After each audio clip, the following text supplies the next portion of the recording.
જય શ્રી કૃષ્ણ। આજનું પંચાંગ તારીખ 29/10/2025 સંવત 2081 કારતક મહિનાની અજવાળી આજ સપ્તમી તિથિ। આજે જ સપ્તમી અને અષ્ટમી બે તિથિનો સંયોગ છે। સાતમ તિથિ સવારે 9:25 સુધી ચાલુ રહેશે, ત્યાર પછી કાર્તિક મહિનાની અષ્ટમી ચાલુ થઈ જશે। આજનો નક્ષત્ર છે ઉત્તરાષાઢા, સાંજે 5:30 સુધી ઉત્તરાષાઢા નક્ષત્ર ચાલુ રહેશે। આજનો યોગ ધૃતિ યોગ છે। આ ધૃતિ યોગ સવારે 7:52 સુધી ચાલુ છે, ત્યાર પછી શૂલ યોગનો પ્રારંભ થશે। કર્ણ વણિજ કર્ણ છે, ત્યાર પછી ચંદ્ર મકર રાશિમાં છે, જેના અક્ષર થશે ખ અને જ। આજે પૂરો દિવસ મકર રાશિમાં ચંદ્ર રહેશે, એટલે આજના દિવસે જે બાળકનો જન્મ થાય એની રાશિ મકર આવશે। ત્યાર પછી સૂર્યદેવની રાશિ છે તુલા, જે હજી કન્ટિન્યુ ચાલુ રહેશે, તુલા રાશિમાં સૂર્યદેવ। આજનો ઉપાય, આજ વાર છે બુધવાર। બુધ એ બે રાશિનો સ્વામી છે, મિથુન અને કન્યા।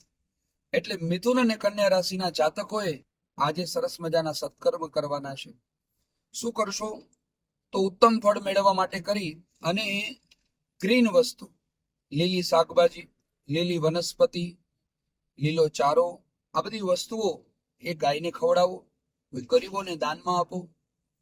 ગ્રીન કલરના કપડા આજે પહેરવાના।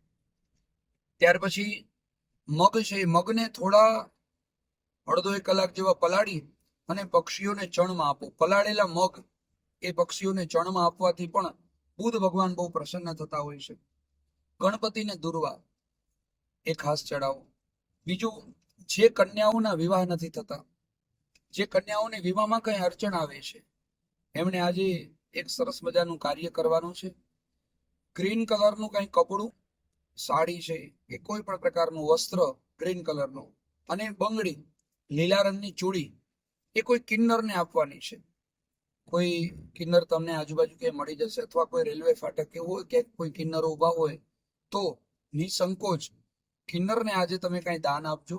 અને આ સૌભાગ્ય સુખ મેળવવા માટે કરીને આજનો ઉત્તમ ઉપાય છે, જે તમે મેળવી લેજો। કાર્તિક મહિનાની અષ્ટમી તિથિ છે, 7:52 પછી જે અષ્ટમી તિથિ બેસે છે એ મુજબ તમે આ કાર્ય કરી લેજો।